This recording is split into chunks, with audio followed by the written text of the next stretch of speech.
Welcome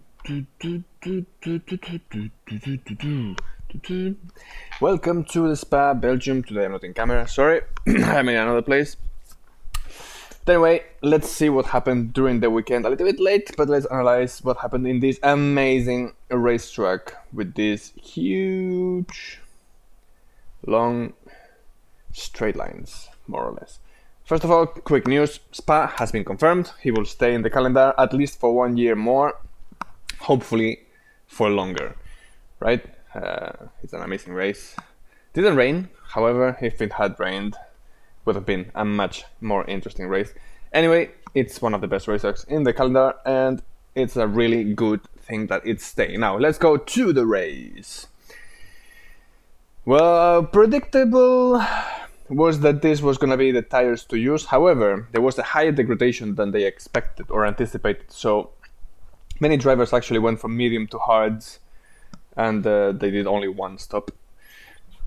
That was the case of most of the field, including the front runners, except for Verstappen and Leclerc, which actually made a soft medium option. Leclerc put a soft at the end, but it was something completely useless. So this is the exit. And we can see, for example, that Perez already was pointing towards either attacking or defending from Sainz or Alonso.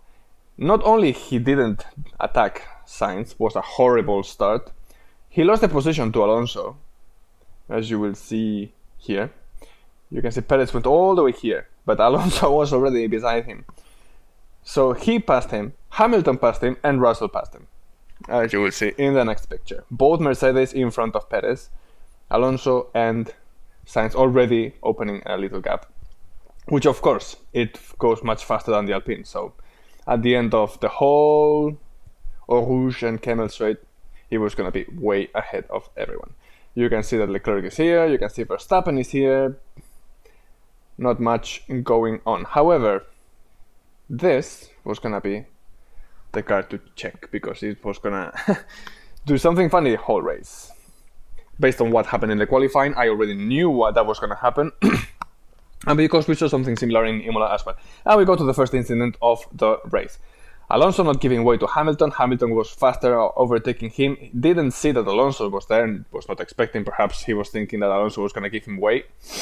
It was only the fifth corner of the race. But Alonso was in the mood for battling. Hamilton closed the door and he had to retire after a really big jump. And that was Hamilton's race. Alonso lost a couple of positions there with Perez and Russell, but continued on the race nevertheless. And this is in the following lap what happened. Latifi was fighting with Ocon, went to the gravel and lost control of the car. Give a little punt to Valtteri Bottas, who went into the gravel, and that was the end of his race. However, Latifi was able to continue. How amazing is that? And the safety car came in, and that's why some drivers, for example Leclerc, decided to come in to change the tires from softs to mediums based on how much the degradation was going to be. And to get the soft out of the way as well, since it was not going to last very long. So you can see the order with the safety car at lap 4 already, right? Latifi last, Gasly last, Tsunoda, Mick Schumacher, Leclerc was going to be last. Zhou Guanyu, Norris, Ocon, Magnussen, Stroll, Verstappen, Albon, which is the main star of the race, with permission from Verstappen. You have Ricciardo, Vettel, Alonso, Russell, Perez, and Sainz. So what happened after that? Well, it was a show. Verstappen started overtaking left and right. Everybody, including Albon. Albon, I will keep saying it because it's the amazing race that he did. It was an exact copy of what happened in Imola. And you could see this was going to happen on Saturday when, aside from Verstappen, Albon got to Q3, by the way. He was one of the fastest drivers in the first sector, with one of the highest high speeds of the first sector. Even in Q2, for example, he did the fastest first sector of them all.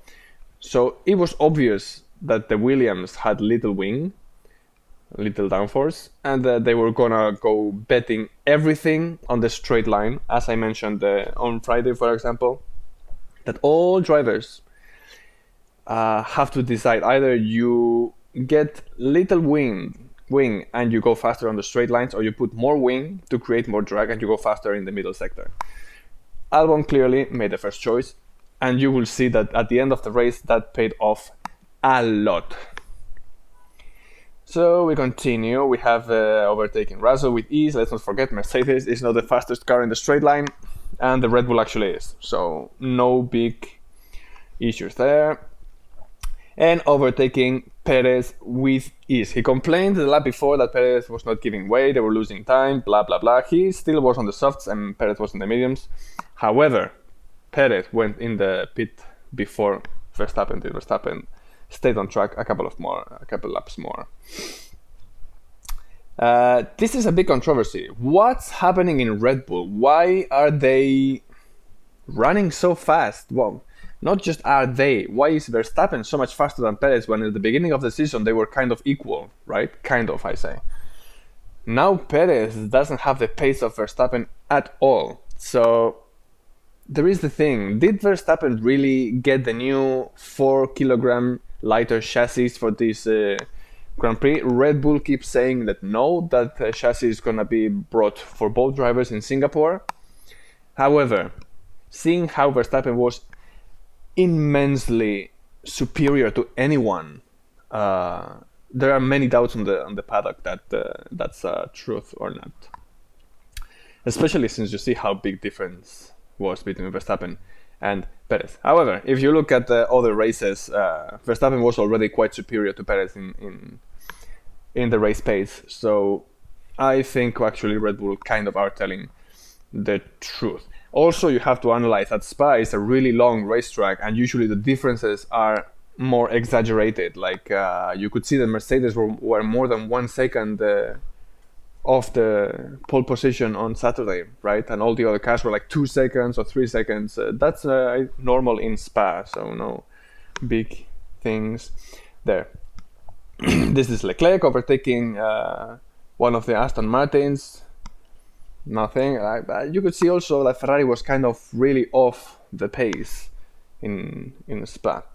Russell went into the pit lane and is now overtaking the Ferrari. Mercedes overtaking Ferrari in Spa in one of the longest longest straight lines, the Camel Straight. You can see that actually Leclerc was kind of off the pace all the weekend. Was behind the Sainz and didn't have the pace at all during the race, even with a new engine. So something was wrong with Ferrari, or something was wrong with Leclerc. But anyway, Russell giving the face for Mercedes once again, and this is the overtake for the lead. Verstappen overtaking Carlos Sainz with relative ease. You can see the difference on top speed. Anyway, he had the DRS and he didn't. He was saying on Saturday that he knew Verstappen was going to arrive. The question was when, and if he arrived, was he going to be able to overtake? He was going to defend with all he had. Well, this was all he had. Didn't even last one round. Verstappen came, Verstappen saw, Verstappen overtook, Verstappen said goodbye. And not just Verstappen. Perez also said goodbye to Carlos Sainz. And he was very lucky that Russell didn't get there on time. And this is, for me, the overtake of the race. Remember that Hakkinen-Schumacher thing and Ricardo Zonta? Well, you have here as well, you have Vettel, Gasly, and Ocon. Gasly went to the inside, Ocon went to the outside, and the overtake was amazing. You can see here from the camera of Ocon, Vettel and Gasly, they both overtook, and then Ocon overtook on the outside Gasly. What is the difference? That Hakkinen actually would have been in the inside and Schumacher would have been on the outside, and that's how Hakkinen overtook Schumacher. Ocon did it from the outside, which is more difficult. And then Vettel got the position back from Gasly to continue on with the race. And this is, you can see, lap 43 already. This is the race order, no big differences. And well, you can see Perez was 18 seconds behind Verstappen, and I think Verstappen was not pushing anymore. You have Sainz, you have Russell that spent like 10 laps at that difference, was not able to catch up with Carlos Sainz, who actually contemplated changing the strategy and go in and put some softs or mediums to try to go faster, but that was going to kill him against Russell. Probably he would have finished in front of Leclerc anyway. You can see Alonso was 19 seconds behind Leclerc when he went into the pits. Ocon was right behind Alonso, even though it started quite behind Alonso. Of course, Alonso had the first lap incident, and probably his car got a little bit damaged, but still, Ocon's race was superb compared to Alonso's. Vettel in the points, you have Gasly in the points, finally, that Alpha Tauri, and Albon, which is the incredible race for me. And you can see here how many cars are behind Albon. You have Stroll, you have Norris, you have Joe, you have Tsunoda, you have Ricciardo. All these cars were in a straight line, trapped behind Albon. Albon's Williams was the fastest car in a straight line, I think, aside from the Red Bulls. And you can see that all these cars had DRS with the car in front, so they were not able to overtake each other, as it happened in Imola.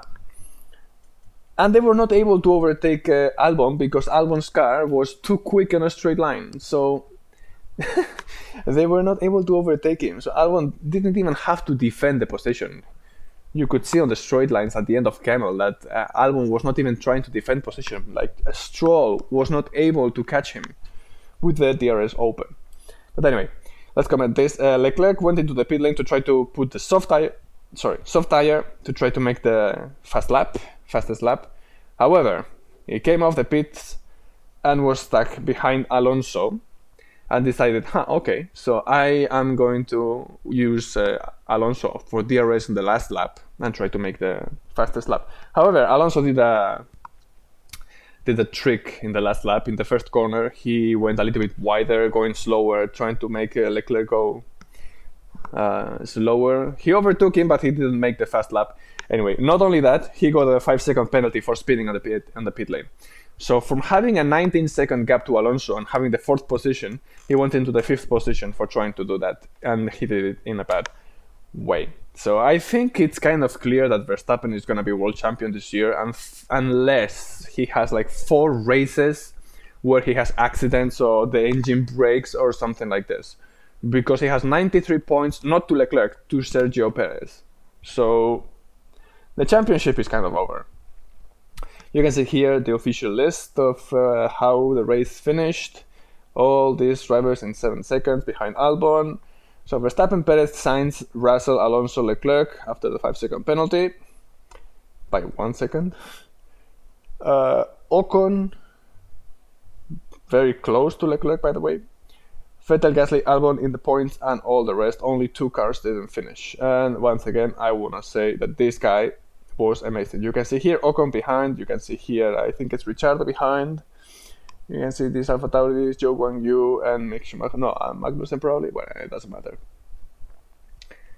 You can see all these cars didn't overtake him. Only Gasly did, I think, because of the pit lanes, and Ocon probably also because of the pits. So, how much did I guess? As per usual, did I guess that Max Verstappen did the pole position?